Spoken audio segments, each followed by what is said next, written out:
La isla misteriosa, Julio Verne. Capítulo 1. ¿Subimos? Por el contrario, bajamos. Peor aún, señor Ciro, caemos. Arrojad el lastre entonces. Ya se ha tirado el último saco de arena. ¿Y no sube el globo? No. Pero yo oigo un rumor de olas. Sí, tenemos ya el mar cerca de la barquilla, no hay duda. Pues entonces, anunció una voz grave y profunda. arrojad todo, y que sea lo que Dios quiera.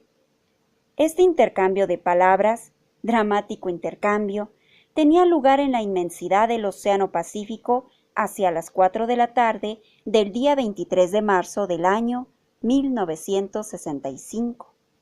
Un terrible viento del nordeste se había desencadenado en el equinoccio aquel año y batía ya duramente 8 días aquella zona, dejando pequeños los tornados que 40 años antes habían asolado Guadalupe. En estos momentos, un globo aerostático, cogido como una bola en la cima de la tromba, recorría el espacio con una velocidad de 90 millas por hora. Debajo del globo oscilaba una barquilla que contenía 5 pasajeros, apenas visibles en medio de los espesos vapores de agua pulverizada. ¿De dónde venía aquel globo? ¿De qué punto del mundo había partido? Era evidente que no había podido hacerlo durante el huracán, pero este duraba ya 5 días. Se podía, por tanto, intuir que el aparato venía de muy lejos, ya que en las últimas 24 horas había recorrido 2000 millas. Los pasajeros no tenían medio alguno de calcular el camino ni el recorrido. Giraban sobre sí mismos y ni siquiera sabían si su movimiento era horizontal o vertical, ya que sus ojos no podían atravesar la espesa niebla, y ni siquiera podían saber si era de noche o de día. Tanto tal era la oscuridad. El globo, desocupado de sus últimos artículos de peso, como armas y municiones, volvía a subir a una altura de 4.500 pies. Los pasajeros no habían vacilado en desprenderse hasta de los objetos más útiles, en su intento de ganar altura. La noche transcurrió entre inquietudes que habrían sido mortales para almas menos enérgicas. Con el día, el huracán mostró cierta tendencia a minorar, y el día 24 de marzo llegaron algunos síntomas de calma. El viento pasó de vendaval a gran fresco. Hacia las 11 de la mañana, la parte inferior del aire se había limpiado bastante, pero también hacia esa hora los pasajeros pudieron observar que el globo volvía a descender lentamente. Hacia las 12 solo estaba ya a una altura de 2000 pies sobre el nivel del mar.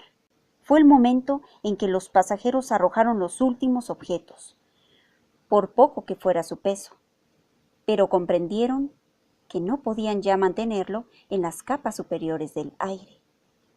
Estaban perdidos, pues lo que se extendía debajo de ellos era una superficie líquida, y ni una isla, ni un trozo de tierra en el que descender. Solo el mar con toda su inmensidad. Un mar cuyas olas chocaban entre sí con enorme violencia. A pesar de sus esfuerzos, el globo continuaba descendiendo, al mismo tiempo que se movía velozmente en la dirección del viento, es decir, del nordeste al sudoeste. La cubierta del globo se deshinchaba cada vez más al escaparse el fluido, y ya la barquilla estaba solamente a una altura de 600 pies sobre la superficie líquida. Una única maniobra que quedaba por hacer fue ejecutada en ese momento. Personas enérgicas, los pasajeros, comprendían que la barquilla, fabricada con mimbres, no flotaría si llegaban a caer. Por tanto, ¿se ha arrojado todo? Nada queda. Sí, la barquilla. Pues bien, agarrémonos a las redes del globo y desprendamos la barquilla. Era el único medio de aligerar el globo. Se cortaron las cuerdas que sujetaban la barquilla y los pasajeros se introdujeron entre las redes y se sostuvieron aferrados a ellas. Como bien es sabido, los globos están dotados de una gran sensibilidad estática. El menor objeto arrojado por la borda crea un movimiento ascendente. Eso es lo que sucedió en esta ocasión. Pero, pese a ser desesperado el intento, solo retrasó por unos instantes la caída, que ya volvía a producirse. Nada se podía ya hacer. Ningún medio humano podría salvarlos. Justo en ese momento se oyó un ladrido sonoro. El perro que acompañaba a los pasajeros y estaba tendido cerca de su amo, sujeto a una cuerda de la red, avisaba de algo. «Top, ¿ha visto alguna cosa?», dijo uno de los pasajeros. No habían pasado ni 5 minutos cuando una voz añadió estentóreamente: «¡Tierra! ¡Tierra!». En efecto, a una distancia de unas 30 millas, una tierra elevada se presentaba a sus ojos, pero aún estaba demasiado lejos y necesitarían por lo menos 1 hora para llegar hasta ella. ¿Podría resistir el globo 1 hora aún? Tal era la terrible pregunta que se hacían todos. Los pasajeros veían aquel punto al cual era preciso llegar, a toda costa, aunque ignoraban aún si era isla o continente. A las 4 de la tarde ya era comprensible para todos que el globo no resistiría más. Marchaba ya rozando la superficie de las olas, que incluso habían mojado la parte inferior de la red, tornándola más pesada. Media hora después, la tierra estaba solamente a 1 milla de distancia, pero el globo, ajado, deshinchado, solo conservaba un poco de gas en su parte superior. A ello se añadía el peso de los pasajeros, que medio sumergidos soportaban el embate de las olas. Una racha de viento empujó violentamente una de las oquedades formadas en la tela del globo y lo llevó hacia la costa. Pero cuando estaban a una distancia de unos 2 cables de esta, un grito terrible se escapó de 4 de los pechos. El globo, que parecía incapaz de remontar el vuelo, subió de pronto a una distancia de casi 500 pies y allí encontró un remolino que en lugar de llevarlo hacia la costa, lo empujó paralelamente a esta.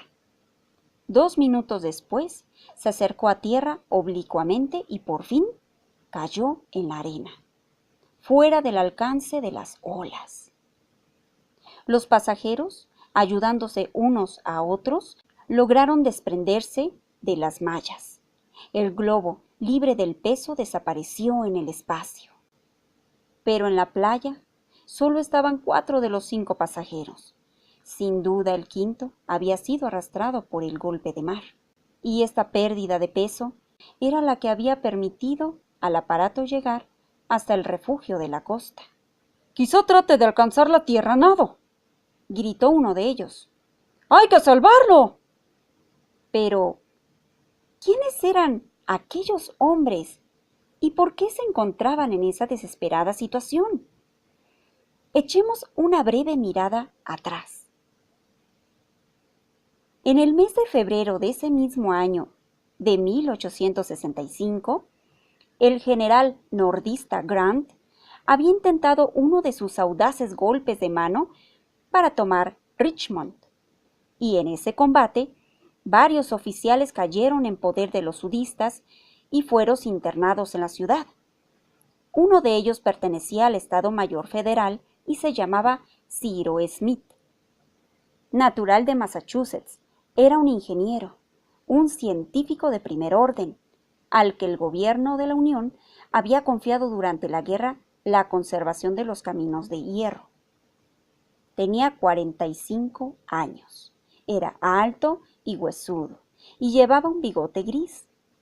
Era uno de esos ingenieros que han comenzado por el pico y el martillo, como muchos generales comienzan, por ser solamente soldados rasos. Era sumamente instruido y conservaba siempre el dominio sobre sí mismo. cualesquiera que fueran las circunstancias en que se encontrase. Al mismo tiempo, Cyrus Smith era el valor personificado. Había estado en todas las batallas de aquella guerra, sirviendo con coraje inimaginable a aquel general que solía decir: «Yo no cuento mis muertos». El mismo día en que fue hecho prisionero, lo fue también otro importante personaje. Era nada menos que el ilustre Gedeón Spilett, corresponsal del New York Herald y encargado de seguir las peripecias en los ejércitos del norte. Era de esos reporteros que no retroceden ante nada para obtener la noticia exacta y transmitirla a su periódico. Un hombre enérgico, dispuesto a todo, y que había recorrido el mundo entero. Despreciaba el cansancio y las fatigas, lo mismo que los peligros. También había estado en todas las batallas en primera fila, con el revólver en una mano y el cuaderno de notas en la otra, sin que la metralla hiciera temblar su lápiz. Era también hombre de recursos ilimitados. Tras la batalla de Río Negro, queriendo a toda costa conservar su lugar ante la ventanilla del telégrafo, telegrafió durante 2 horas los primeros capítulos de la Biblia, para poder dar al final el resultado de la batalla. De estatura elevada y de unos 40 años, tenía rojas patillas que encuadraban su semblante. Su mirada era tranquila y rápida, la mirada del hombre que capta al primer momento lo esencial de cada situación. También ilustraba sus noticias con dibujos que él mismo hacía. Cuando cayó prisionero, sus últimas palabras escritas en su agenda eran: «Un sudista me apunta con su carabina en este mismo momento».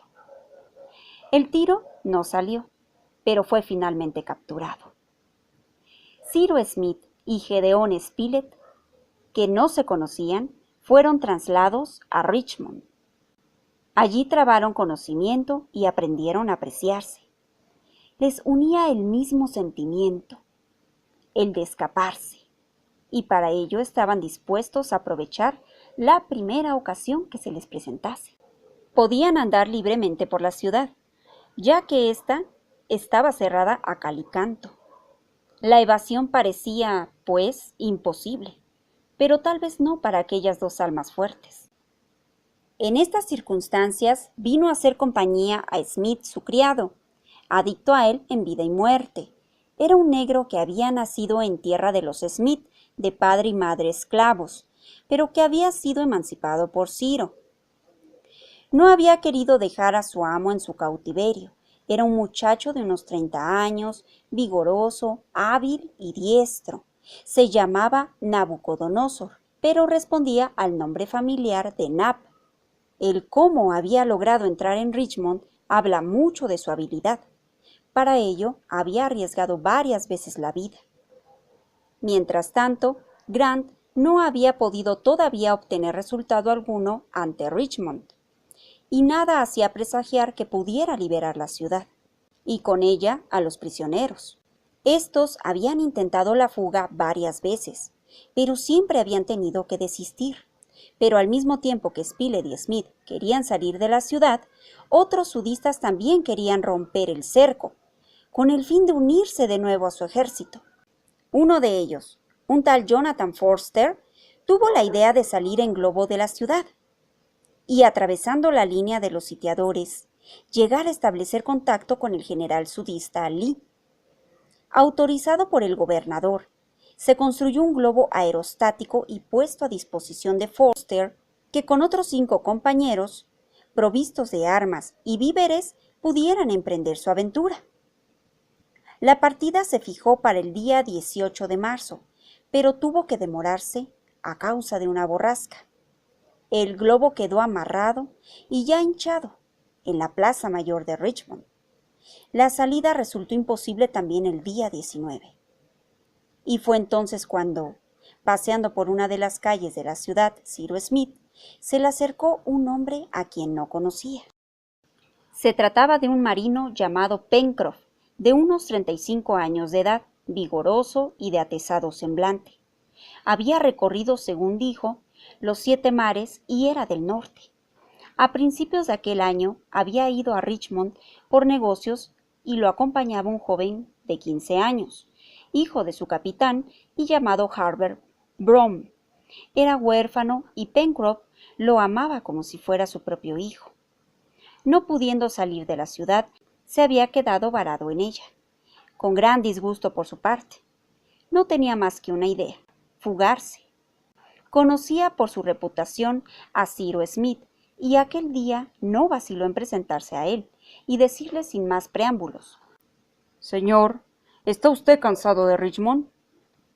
Cyrus se limitó a mirarle fijamente. ¿Y desea usted escapar de aquí? ¿Cuándo? Preguntó secamente el ingeniero. ¿Y quién es usted?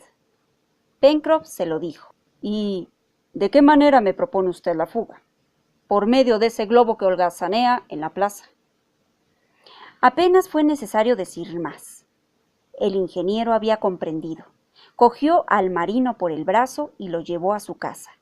Allí, Pencroff desarrolló su plan, el cual era muy sencillo y en el que solamente se arriesgaba la vida. El huracán era tremendo, pero él había oído hablar del ingenio y de la voluntad del señor Smith. Pero eso sí, habrían que llevarse también a Harbert. Cyrus le escuchó sin interrumpir. No era el hombre capaz de dejar escapar una ocasión así.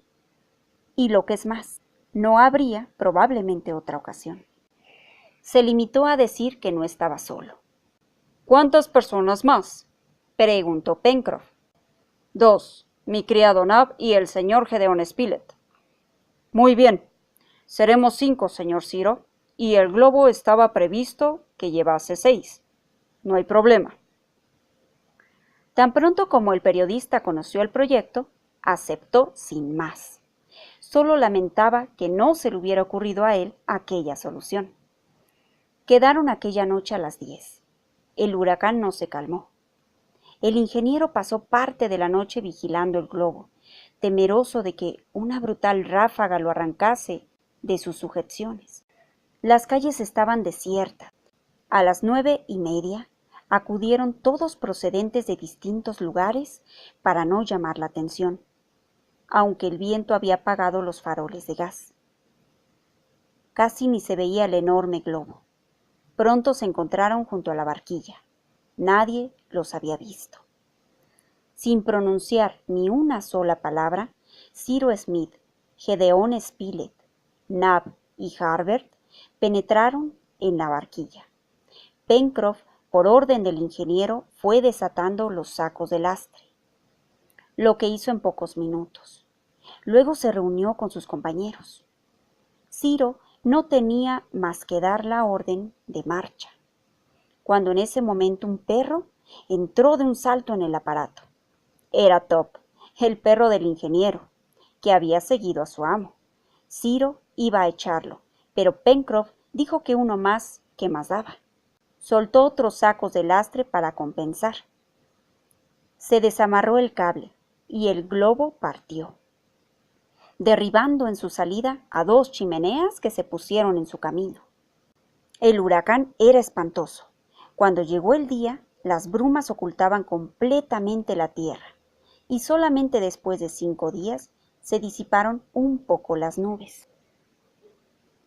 He aquí por qué el 24 de marzo habían sido arrojados en una costa desierta, pero solo 4 de ellos, ya que el verdadero jefe de la expedición había desaparecido.